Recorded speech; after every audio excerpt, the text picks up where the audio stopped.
तो पहली कहानी सीधा देश की राजधानी दिल्ली से आती है, जहां सन 2001 में हर एक शख्स सिर्फ एक ही चीज के बारे में बात कर रहा था, मंकी मैन।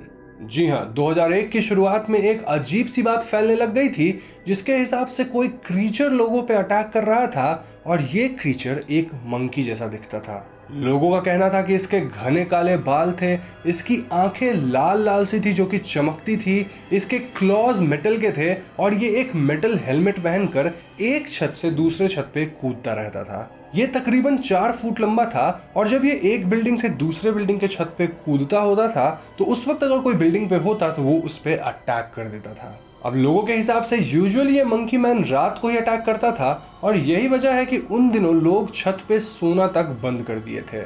अब ये बात इतनी ज़्यादा फैलने लग गई कि इसके कई वर्जन सामने आने लगे। जैसे कि किसी कहानी में मंकी मैन 8 फीट लंबा होता था, वो काफ़ी मस्कुलर भी होता था और वो एक 3 बटन वाला शर्ट पहने होता था। हमारे गांव की तरफ तो ये कहानी भी चलने लग गई थी कि मंकी मैन के पैर में स्प्रिंग है और यही वजह है कि वो एक बिल्डिंग के छत से दूसरे बिल्डिंग की छत पर इतनी आसानी से कूद जाता है। उन दिनों दिल्ली में हाल ये था कि अगर लोगों के घर में चोरी भी हो जाए तो लोग मानते थे कि ये काम मंकी मैन ने किया है और ये बात इतनी ज़्यादा बढ़ गई कि एंड में मीडिया भी इसे कवर करने लगी। ऐसे मीडिया नहीं, मेन स्ट्रीम मीडिया यानी कि न्यूज़पेपर, न्यूज़ चैनल, सब जगह मंकी मैन का ही जिक्र था। कई ऐसे लोग भी सामने आए जिनका कहना था कि मंकी मैन ने उन्हें काटा है और 3 ऐसे भी लोग थे जो कि छत पे किसी को देखे मे भी कुछ परछाई और दहशत में वो छत वगैरह से कूद गए, जिसके कारण वो अपनी जान गंवा बैठे। मंकी मैन इतना पॉपुलर हो गया था कि इस पे एक फिल्म भी बन गई और शायद आप सबने देख भी रखी होगी वो फिल्म, दिल्ली 6। अब हालांकि फिल्म की कहानी बहुत डिफरेंट थी, लेकिन हाँ, उसमें मंकी मैन का जिक्र जरूर था। समय के साथ साथ लोग इसके बारे में भूल गए and now we can say कि ये एक क्लासिक एग्जाम्पल है मास हिस्टेरिया का। जी हाँ, कई बार ऐसा होता है कि लोग एक चीज़ में इतना ज़्यादा बिलीव करने लग जाते हैं कि उनके आसपास कुछ भी हो वो यही मानते हैं कि उनका जिस चीज़ में बिलीफ है उसके कारण ही वो चीज़ हुआ है। फॉर एग्जाम्पल, मंकी मैन जब आया था तो कई लोग सामने आए जिन्हें मंकी मैन ने काटा था या नोचा था, ठीक है। अब जब उन लोगों का टेस्ट किया गया तो पाया गया कि एक्चुअली में उन्हें किसी जानवर ने काटा है, बट ये तो सेल्फ कॉन्ट्राडिक्टरी हो गई ना। आई मीन सोचो, मंकी मैन के मेटल क्लॉज थे, तो अगर मंकी मैन ने उसे नोचा है तो मेटल के मार्क्स होने चाहिए थे, ना कि किसी जानवर के काटने के। मोर ओवर मंकी मैन पकड़ा भी नहीं गया एंड आज तक कोई जान ही नहीं पाया कि वो मंकी मैन कौन था, कहाँ से आया था एंड देन अचानक कहाँ गायब हो गया। ये क्वेश्चन हमें सोचने में मजबूर करती है कि may be it was just a hoax. और यहाँ मैं आपसे आपकी ओपिनियन मांगूंगा बिकॉज आई एम श्योर कि आप में से कई लोगों ने इस मंकी मैन के बारे में ज़रूर सुन रखा होगा। क्या आप उसे मान रहे थे या फिर आपको लग रहा था कि ये सब ऐसी ही बातें हैं? ऑल्सो टेल मी कि आपके शहर में मंकी मैन को लेकर किस तरह की कहानियां प्रचलित हो रही थी। दिल्ली के मंकी मैन की स्टोरी की तरह यूपी की मुंह नोचवा की भी काफी यूनिक स्टोरी है, जिसने यूपी के लोगों को काफी पैनिक में डाल दिया था। अब मुंह नोचवा जो शब्द है, इसका लिटरल मीनिंग होता है मुंह नोचने वाला, और यूपी बिहार के साइड हम लोग इसे इस तरह से ही बोलते हैं, मुंह नोचवा या फिर समथिंग लाइक दैट। और ये जो क्रीचर था ये रात के समय लोगों का मुंह नोच लेता था। इसकी चर्चा बलिया गाजीपुर बेल्ट से शुरू हुई थी और धीरे धीरे पूरा देश इसके बारे में बातें कर रहा था। लोग रात रात भर जग कर निगरानी कर रहे थे क्योंकि वो अपने परिवार वाले को मुंह नोचवा से बचाना चाहते थे। ऐसे में यूपी पुलिस थक गई थी और उन्हें एक बहुत ही ठोस कदम उठाना पड़ा। उन्होंने आईआईटी कानपुर से एक साइंटिस्ट की टीम भेजी जो कि मुंह नोचवा के ऊपर रिसर्च करते, लेकिन इन साइंटिस्ट को किसी भी तरह का ठोस सबूत नहीं मिला और उनका मानना था कि मुंह नोचवा कुछ नहीं, बस लोगों का वहम है और उनके द्वारा फैलाई गई कुछ बातें हैं। यहाँ मैं आपको बताना चाहूंगा कि कई लोग मुंह नोचवा को एलियन मानते थे, वहीं कई लोग का मानना था कि ये किसी तरह का इंसेक्ट यानी कीड़ा है। इनफैक्ट कई लोगों को एक बहुत ही विचित्र सा इंसेक्ट मिला भी था और उन्होंने उस इंसेक्ट को पकड़कर एक जूलॉजी के प्रोफेसर के पास भेज दिया था क्योंकि उनका मानना था कि यही इंसेक्ट मुंह नोचवा है। अब प्रोफेसर ने जब उस इंसेक्ट को देखा तो उन्होंने बताया कि ये एक बहुत ही रेयर स्पीसीज है ग्रास हॉपर का, यानी कि वो मुंह नोचवा नहीं था। एंड इसके बाद कुछ समय बीत गया और धीरे धीरे लोग इस मुंह नोचवा के बारे में भूल गए। इस इंसिडेंट के बारे में सुनकर आप समझ गए होंगे कि कैसे एक छोटी सी बात बहुत बड़ी बन जाती है and slowly over the years वो एक अर्बन लेजेंड बन जाती है।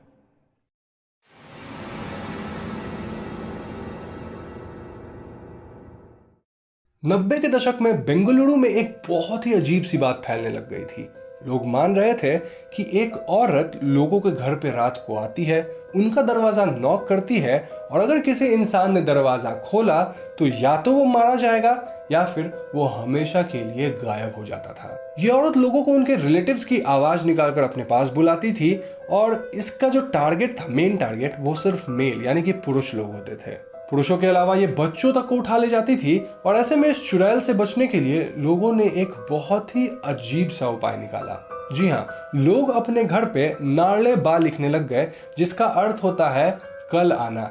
और इसको सुनकर आप समझ ही गए होंगे कि स्त्री मूवी इसी इंसिडेंट से इंस्पायर्ड है, जहां हम देखते थे ओ स्त्री कल आना। अब ये नालेबा चुड़ैल इस वर्ड नालेबा को पढ़ती थी और वो सोचती मैं कल आऊंगी, कल आई। अगेन उसने वो वर्ड को पढ़ा और इस तरह से वो खुद के एक विशियस साइकिल में फंस जाती थी एंड जो घर जिसपे नालेबा लिखा होता था वो घर सुरक्षित हो जाता था। अब समय के साथ साथ लोग नालेबा चुड़ैल को भूल गए और ऐसे में हम समझ ही नहीं पाए कि ये सच में हो रहा था, कोई गिरोह इसके पीछे थी या फिर लोग बस मनगढ़ंत कहानियां बना रहे थे। लेकिन जब स्त्री मूवी रिलीज हुई तो इस कहानी पे फिर से काफी रोशनी पड़ी, लेकिन कोई भी ऐसी इंसिडेंट नहीं हुई जिससे हम कंक्लूड कर सके कि नालेबा चुड़ैल सच में थी।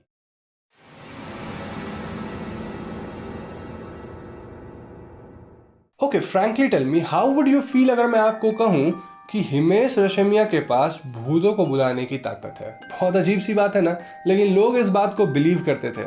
जी हाँ, गुजरात के एक गांव में हिमेश रेशमिया की one of the most hit song झलक दिखला जा को बैन कर दिया गया था, क्योंकि लोग मान रहे थे कि इस गाना को गाते ही गाने वाला भूत को अट्रैक्ट करके पॉजेस हो जाता है। स्पेशली वो एक बार आजा आजा वाला जो लाइन है ना, उसको गाने से भूत सच में आ जाता है और जो गा रहा है उसे पजेस कर लेता है। ऐसे में गांव के मुखिया ने फरमान जारी किया कि झलक दिखला जा वाली जितने भी सीडी या कैसेट्स हैं उन्हें जला दिया जाए और इस गाना को उस गांव में बैन तक कर दिया गया था। अब यहाँ एक अमेजिंग बात यह है कि झलक दिखला जा ऐसी पहली सॉन्ग नहीं है जिसपे इस तरह के एलिगेशंस लगे थे गुजरात में।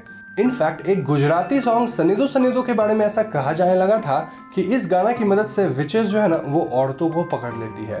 तो आप कह सकते हैं कि गुजरात में कई बार इस तरह की बातें फैलने लग जाती है और वो लोग पता नहीं क्यों किसी गाना को टारगेट कर देते हैं और उसमें भूत खोजने लग जाते हैं।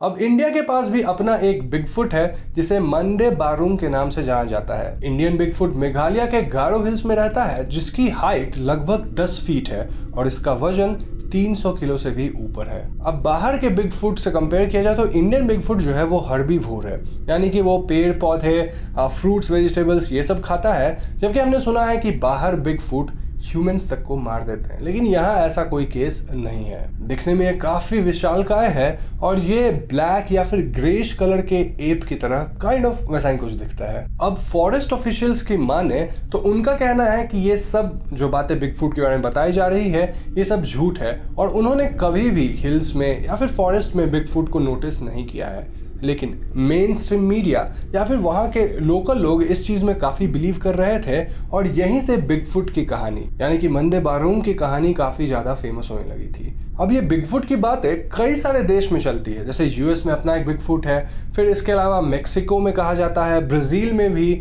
और हर जगह बिगफुट के अलग अलग नाम दिए गए हैं। सो वी कैन से कि ये जो अर्बन लेजेंड है ये काफी कंसिस्टेंटली हर जगह पे पाया जाता है। लेकिन ये कितना सच है मेरे हिसाब से तो ये सच नहीं है, बट आप शायद इसमें भरोसा कर सकते हैं।